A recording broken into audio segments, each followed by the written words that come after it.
made the police chase, he didn't hesitate to sink into the ice water, not daring to make a sound. Soon, a mechanical spider sent by the police crawled in through the door crack. Since Tom played dead, the spider found no heat source in the room.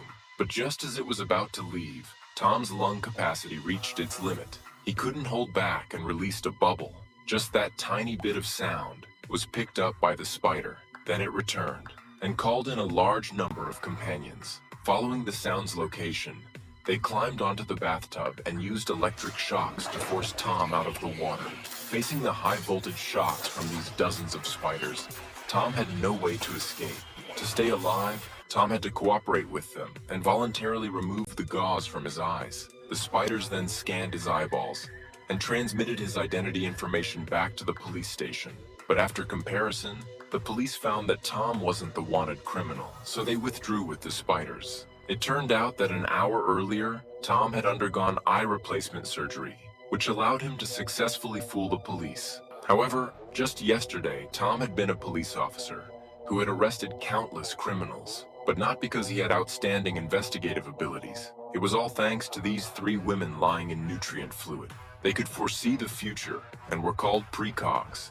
The police department specifically established a pre-crime division for this. Officers used the precogs' abilities to reduce the city's crime rate to 0. Each time a murder was predicted, the precogs would transmit the crime information through connectors on their heads to these 2 wooden balls. The balls were inscribed with the names of the suspect and victim respectively. The entire crime process was transmitted to the large screen. Based on this information, Tom analyzed the exact crime location, then rushed to the scene and successfully arrested the suspect before they committed the crime.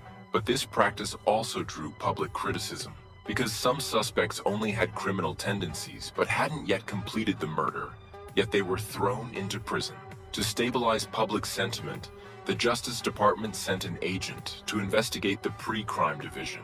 The agent said that if suspects changed their minds before committing the crime, shouldn't they be spared from arrest? Facing this question, Tom didn't respond directly. Instead, he tossed a wooden ball onto the desk. The agent instinctively caught it. So suspects are like this wooden ball. Once it starts rolling, if you don't catch it, it will inevitably fall to the ground. Once suspects have criminal intent, if police don't stop them, it will inevitably lead to bad results. But the agent remained relentless. Next, he questioned the authenticity of the prediction results and said he wanted to enter the sealed room. To get close to the